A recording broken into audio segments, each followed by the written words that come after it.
Le nouveau Éric Zemmour était l'invité de l'émission politique en prime time de France 2 Élysée 2022.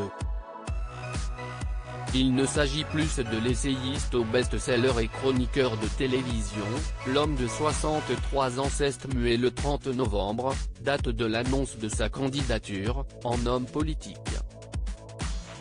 Il s'est donc retrouvé sur le fauteuil de l'invité principal, interrogé par Laurent Guigné et Léa Salamé, avec laquelle il avait déjà collaboré pour le petit écran. Les moments de tension étaient légion, notamment face à Bruno Le Maire qui a visiblement trouvé le point faible de la figure d'extrême droite en l'interrompant calmement mais régulièrement. Tentant de maîtriser son sang-froid, chose qu'on lui a reproché de ne pas contrôler lors de son doigt d'honneur, il a tenté de montrer un autre visage sur la chaîne publique. Et pour susciter la sympathie, rien de mieux que de parler de sa famille, avec pudeur bien entendu. Ainsi qu'il a évoqué son fils devant les caméras. Pour expliquer pourquoi il a décidé de se lancer dans la politique. Éric Zemmour parle de son fils. Un jour, je discute avec mon fils, je lui dis, tu as vu, quand même les esprits évoluent, j'ai pris ma part sur l'assimilation, sur l'immigration.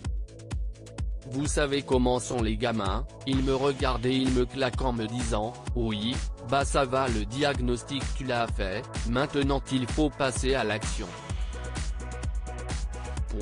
Si est-il la responsabilité face à ses enfants et face aux enfants des autres?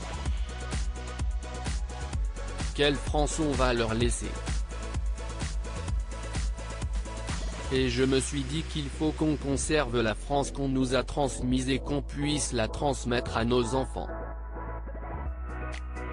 Je pense que si je ne m'étais pas présenté, si je ne gagne pas cette présidentielle, ça n'arrivera pas. La France qu'on a connue, qu'on a aimée, elle va disparaître. Éric Zemmour est père de 3 enfants, Hugo, né en 1997, Thibaut, en 1998 et Clarisse, en 2004. Ils étaient présents lors du meeting à Villepinte, aux côtés de leur mère, l'avocate Mylène Chiche-Portiche, mais dans l'ombre, à l'inverse de sa conseillère en campagne qui a reçu une standing ovation, Sarah Knafo.